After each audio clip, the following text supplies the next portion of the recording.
Angleži imajo frazo odd jobs. Naši to prevajajo kot priložnostna dela, kar mislim, da je malo slab prevod. To so v bistvu taka relativno obstranska, začasna, tudi malo čudna dela. Kar se mi da poznamo, imaš ti za sabo eno zelo pestro zgodovino odd jobs. Kar je za pisateljco, za antropologinjo vsakdanjega življenja, po mojem, eno bolj duhovno kot finančno bogatstvo. Ravno iz tega stika z svetom, iz različnih zornih kotov, kako si spoznavala svet.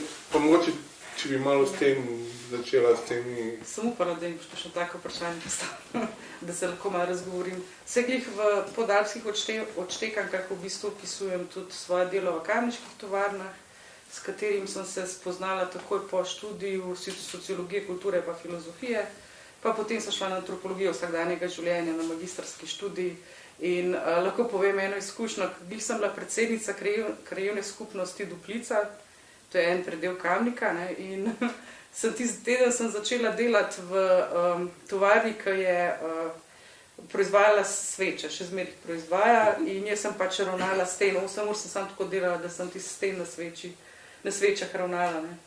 In vmes pride direktor in reče, joj, pa še inšpektor za delo, mi smo bili pa vsi tam na črno zaposleni.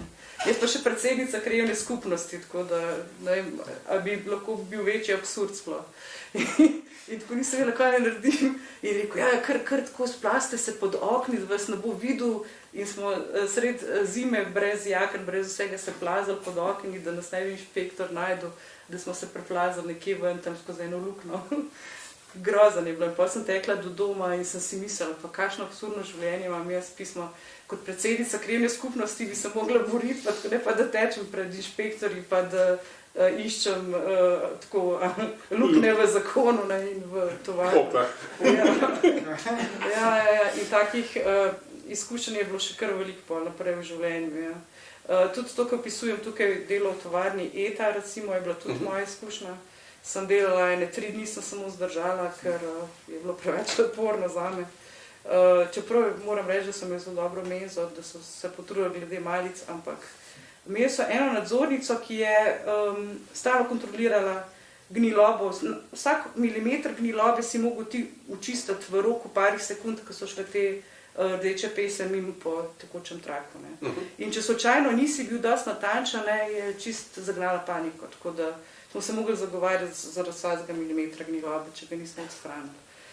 In takrat se mi je porodila tudi ideja o tej zgodbi, da se v bistvu dekle spremeni v rdečo peso podobno, na podoben način, kot se Gregor sam se zbudi kot, Gregor.